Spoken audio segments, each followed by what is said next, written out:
Okay, guys.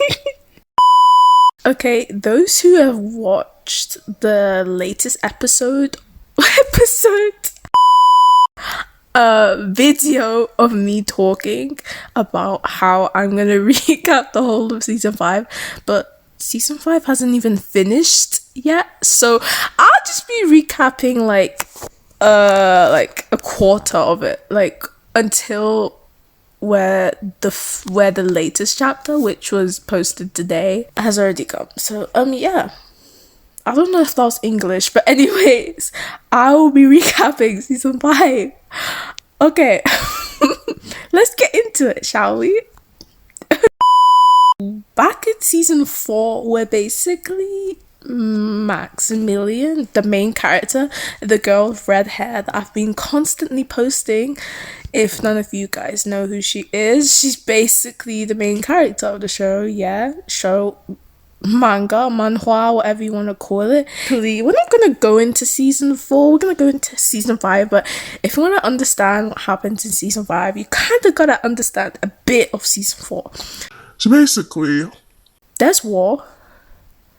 The male lead, this guy over here, has to go to war. Them two are married, right? Them two are married, happily married. Yeah, happily married. He has to go to war. She doesn't want him to go because she's just like that. She just loves him, but she doesn't know it. Anyway, he has to go to war.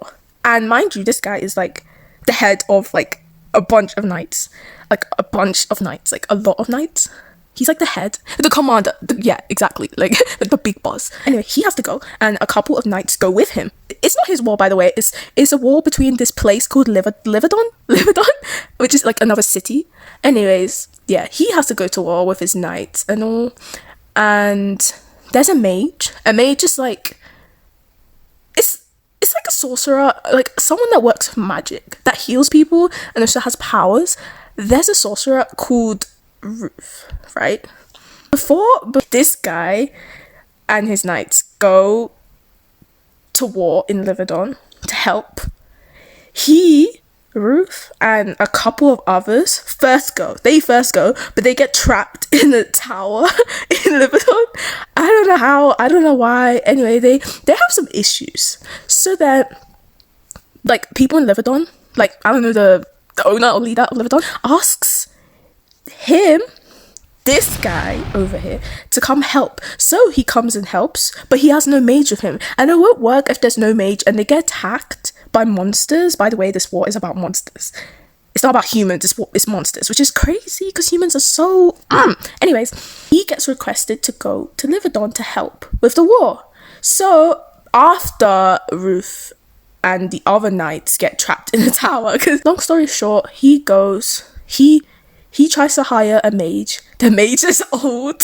The mage is really old. He doesn't want that mage, so he just decides he doesn't know what to do. So he's just like contemplating for a couple of days. And she, mind you, Maximilian, is a mage, which is such a coincidence. She was taught by Ruth. She is a mage. She has mana, which is basically like the power source in the story. She has it, but he doesn't want her to go because he's like, he doesn't want anything bad to happen to her, which is so amazing and so sweet. Anyway, she argues with him. She has a beef with him. Like a proper beef with this guy about it.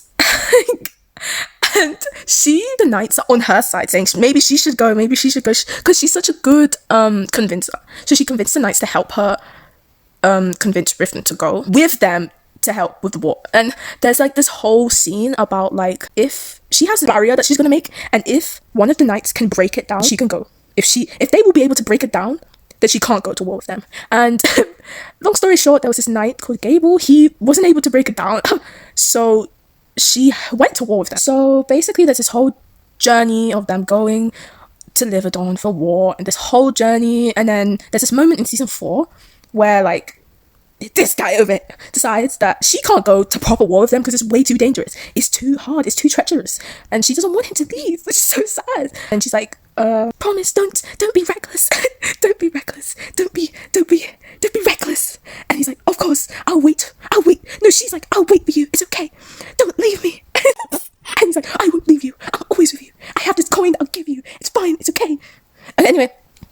everywhere, tears. Anyway, anyway, past that, he left with all the knights, blah blah blah. She's basically staying in this place. It's like a monastery. Like people, I don't know. It's like a sacred place, like to protect her and stuff like that. She cannot stay in there. She's depressed. She's just sad, and she meets friends along the way. And then there's this one girl, Isilla. I think that's her name. She's brunette. She's brunette, and yeah, they make friends. It's so sweet. And Isilla has a brother in war, and she doesn't want to leave him.